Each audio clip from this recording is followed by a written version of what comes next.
name's Arnold, and welcome to the Impact Power podcast. And this is officially the first episode ever there is in English.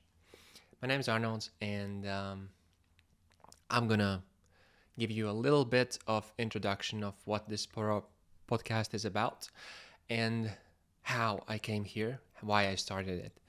Um, I'm not gonna edit it. I am going to upload as pure as it is, just to let you know I am human and this is the first time I'm doing this. So, also for me, like when in the future I'm gonna press record on the 100th and the 1000th podcast episode, I will go back to this one and see, oh my God, I did wrong this, I did wrong that. How could I say that? I want to see that. And I asked myself all day long, are you ready to do this? Are you ready to finally step out of your comfort zone and do something you have never done in your life? Record the podcast in English? Are you ready? And I was like, I don't know. And you can't be ready for something you have never done. So I have never done this, and how can I be sure that I'm ready? So I don't know if I'm ready, so I'm just gonna try and see if I was ready or not. And if I wasn't, I'm gonna try again. I'm gonna try so many times that I can say, I'm ready to do this. I'm born to do this. Because I love talking, I love sharing my knowledge, and I love impacting people. So that being said, again, my name's Arnold. I'm from Latvia. I am just this close to graduate from university and get my medical doctor's degree, which I'm proud of. And also, I run an online coaching business where I help people break free from their old habits, build new habits, and create a life that gives them happiness and fulfillment in what they feel happy to do and fulfilled to do. Like, we all have different things that we want to do. So my goal here is to inspire you to do what inspires you to do. So again, welcome to my podcast, Impact Power. The first episode in English. I'm nervous. So today I'm going to share a little personal story about my why and a little bit of how and a little bit of what. So, my story. I want to start with medicine because I've been studying for 8 years. That long. And it feels, I can't even express that feeling, how it feels that in less than 3 months, I'm going to be with this clothes, with the big, when graduate university, holding my diploma and having this hat, and my parents with me, and they're going to be proud of me, and I'm going to say, yeah, I'm going to doctor. These feelings, it's just so exciting, and of course, there's a lot of work yet to be done, but I just picture that day, and it just makes me feel awesome. The question of why I am here, why medicine. And a little story. I'm not going to share a lot, but I played basketball, and I was twisting my ankles a lot of times. And in high school, you could see me walking with 3 legs rather than 2 legs. So I was the one athlete who usually gets traumas, but I did really good too. And I went to a lot of doctors. So they helped me. They helped me do the thing that I loved. So in my mind, I want to do too. Like, they helped me so much. They made a big impact in my life. I want to give back. So when I was 14, I decided to be a doctor. And then I graduated high school, and that thought was still with me. I want to serve people. I want to help people. And I went on a journey to study to be a doctor. At first, I I wanted to be a sports doctor. Then I wanted to be a surgeon. Then I quit medicine because, and here's the interesting part. I quit medicine with two big problems. The first one is that I saw that in the medicine they're focusing on the sickness and treating the sickness. And it doesn't matter what the person is. If the person is living a pretty shitty life, like he doesn't work in a job that gives him fulfillment, and he gets sick, he gets treated to continue living like before. The first thing about the patients, like not all of them like are like that, but most of them. The second thing, I started working in a hospital, and I saw that people are not enjoying their works, their jobs.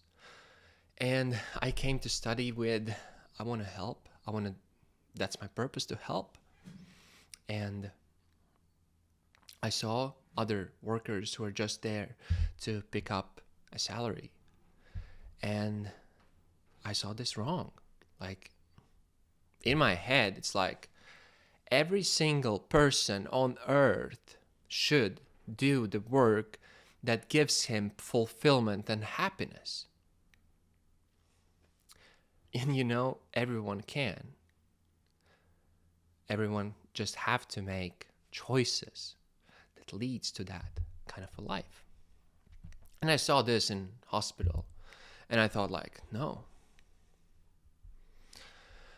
Medicine isn't my field that I'm going to serve people and help them. And there is a third thing, what I saw, that our human body is really, really wise. For example, in our blood, there are these blood platelets. I hope it's a correct pronunciation, but these platelets, it helps the blood clog. And if there is a sickness that deletes those blood platelets, white blood cells, we get these pimples on our skin. So, what I saw in medicine, like, this is a really bad example. I'm not trying to be smart. I'm trying to make a point. But our body is smart. It shows. Like, if you get these pimples, that means you have to restore the platelets. That's just one point. And that's okay. Like, you come in the medicine and then you restore the platelets. But there is a reason why those platelets dropped. Amount of them dropped. And what I saw in medicine, they don't dig deeper into the cause, because we are not only physical bodies. We are energy. We are something more. And I saw that a lot of these physical causes are actually on a deeper level. It's psychological, it's subconscious, it's paramedical, something like that. But people in the world talk about this. Like, I really love how Joe Dispenza puts it. He's a doctor, and he's like a god of this type of medicine. And I saw this, and there was no choice that I'm not gonna be a physical doctor. I'm not gonna treat the causes of something. And also, I can give you this. Imagine a stream. If on the upside of the stream you put in oil, then on the downside there will be oil in the water. And what, in my head, physical medicine does is just put filter down the stream. They don't fix the oil, they fix the effect. And I saw these, like, I can say that's my opinion, that's my beliefs. I can be completely wrong. But that's what I saw, that's what I believe. And everyone can share what they believe. So, with this, with these mixed feelings about physical medicine, I'm talking about physical medicine because, yeah, the energy part is not physical. Um, there was one time where I did my internship in psychiatry and I had an opportunity to visit a Minnesota program. It's a program where people come and for 30 days they spend the nights in the hospital. They have meetings about how to get rid of addiction of alcohol. And I went there as a doctor, as an intern, not as a patient. Although maybe I should have years ago, but I didn't. I went there to listen, to learn. And I already, at that time, I think it was half a year of me being sober. Currently, I'm a bit more than a year sober with alcohol. I think it's close to 2 years with other substances, and almost 4 months with I quit smoking. I've been addicted to that for 10 years, and I just felt like it's impossible to quit it, but I did it anyways. So I went to the Minnesota program and I was listening to what they say, and I just really like it because it's also psychological. They talk about feelings, they talk about their whys. And after the meeting, I went to see the psychologists. There were two old ladies there, and I told them I wanted to share my story, how I quit drinking for good. And I was about to tell them that you need to fix the cause of the root cause, like the deep inside the belief system about the drinking. And they just were really angry at me. They said, no, you can't fix what you believe in. That's already permanent. And I was like, no, that's not true. And I was kind of being like, letting my emotions kind of rule over me and starting to like being aggressive too. And they said, you are being aggressive and you have to calm down and we're gonna like throw you out of here. And I was like, breath in, breath out. And I was like, okay, this isn't my fight. I'm gonna go away. I know my truth. And if two old ladies who have lived their whole life with this mind, they're not gonna change my mind, even though I tell them whatever they want to hear. So, yeah, that was my situation with people, with close minded people, with not believing that we can actually change our belief system. And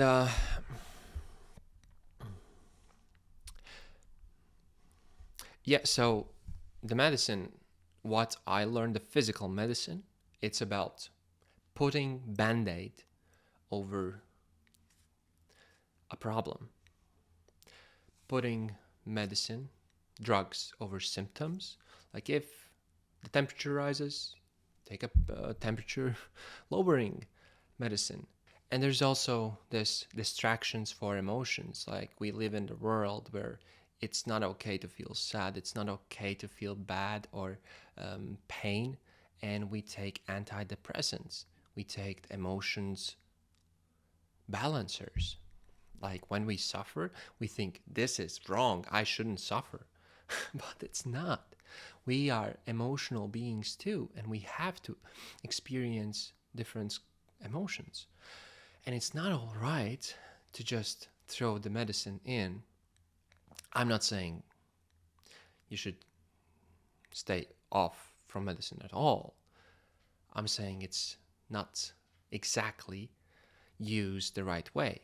And if I want to talk a bit about emotions, if there is a pain in my life, pain came to purify my soul.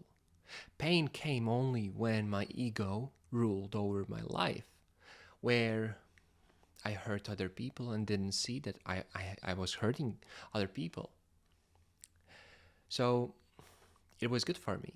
I didn't take, like, there was a period of my life where I took antidepressants for a couple of months because I felt really, really big pain in my chest.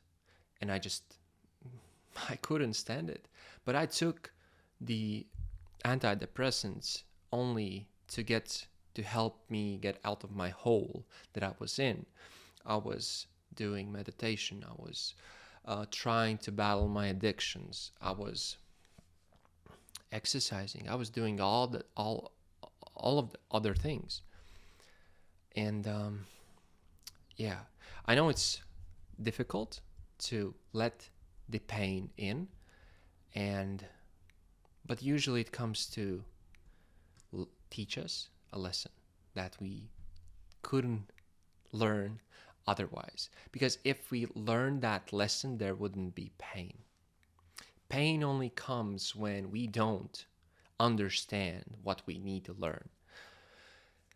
So when there is a pain, if we put the physical, drug, or distraction, social media, scrolling, fake dopamine, everything on that pain, it's like a wound. If there's a wound, we wrap it up. It doesn't bleed. But if we move faster and if we touch it, the band-aid gets away and the wound is still open and bleeds. So in order to heal a wound, you have to take and stitch it with a needle, with a stringy thing. I don't know the name of it. And it's gonna hurt when you put the needle through your skin. And it's gonna hurt another time. And it's gonna hurt when you take the string and just tie a knot. It will hurt now. But after some time, the wound's gonna heal. And there's gonna be a scar. And that scar will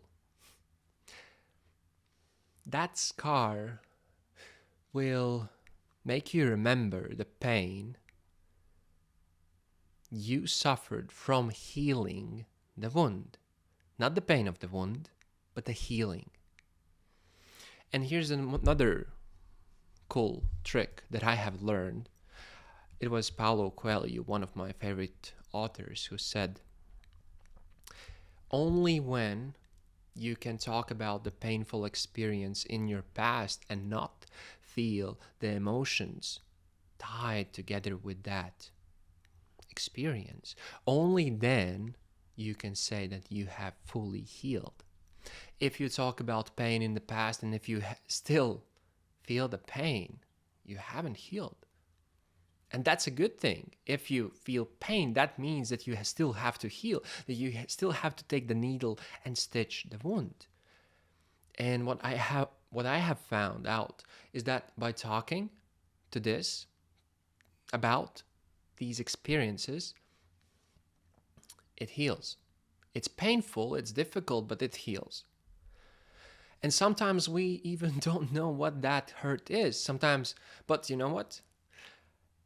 If we don't heal, the same lesson comes to us over and over again through different people, different scenarios. For example, if I grew up as a kid and where was it? I wrote this. So I grew up as a kid. I got criticized a lot. And I got criticized and I developed the belief that I am not good enough. And then I chased success, trying to fill that void. And wherever I go, there will be people who show me that I am not good enough. I see more successful people. I say to myself, I'm not good enough. I have to be more successful. It's not necessarily that we need to go back and understand what happened in the past. We need to see what's happening now. Because unresolved trauma from the past is repeating itself over and over again in nowadays. I love ABBA. Um, in their song, I think it was Waterloo, about Napoleon, and there are lyrics that says, history book on the shelf is always repeating itself. Wise words from someone who's legendary. I think there is some kind of big secret under it. And how do we know what is holding us back? How do we know what kind of beliefs do we have? We have to develop this one big, huge, awesome thing called awareness. If we constantly distract ourselves, we don't even know what's going on. We don't know why we end up in the relationship that we don't want to, why we don't have a job that we hate, we love, why there's problems in my family, in I don't know, in fitness, why I don't have a body that I want. Like every problem we have, it's a symptom of a cause. And I believe that cause is something that we can't see, that we can't even feel. But the cause is something that is. Oh my God, this is the first episode. I just think of what's it gonna be in the 1,000th one? Like how? Oh, but yeah, how to be aware. Breath, breathing. I mean, just stopping your mind from thinking about the past or tomorrow, future, and turning your thoughts back to the now, to the present moment. And being aware when you lose the sense of now, when you start to think about the tomorrow or yesterday. And there's a cool fact. Our amazing brain thinks 50 to 60,000 thoughts a day. You think 50 to 60,000 thoughts a day. And most of them, 95% of the thoughts we think today, we thought yesterday. And most of them are just automatic. And we are not aware of them. So I invite you, I don't know where you are, at what level of consciousness, and where are you in your life, but all change starts with awareness, with just asking yourself, where am I? What am I thinking?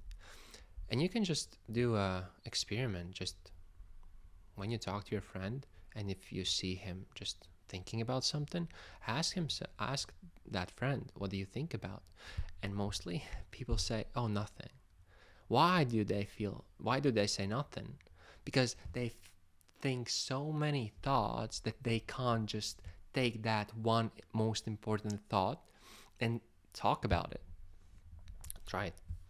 I tried it and it works. Like you can try to this with people who don't know self-awareness, who are not self-aware, and just experiment, and you're gonna help them. So, anyways,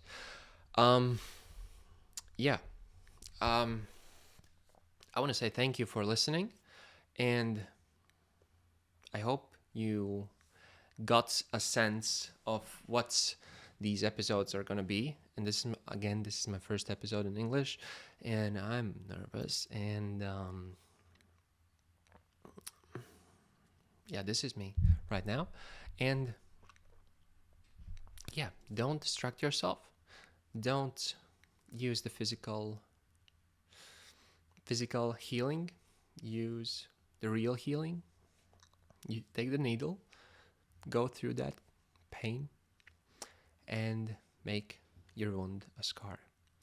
So anyways, if you enjoyed this, drop a follow in Instagram, my personal account, Creators Arnolds, and also my podcast account, Impact Power. And I'd love to hear your thoughts on this, and see you in the next one. Thank you for listening. Cheers.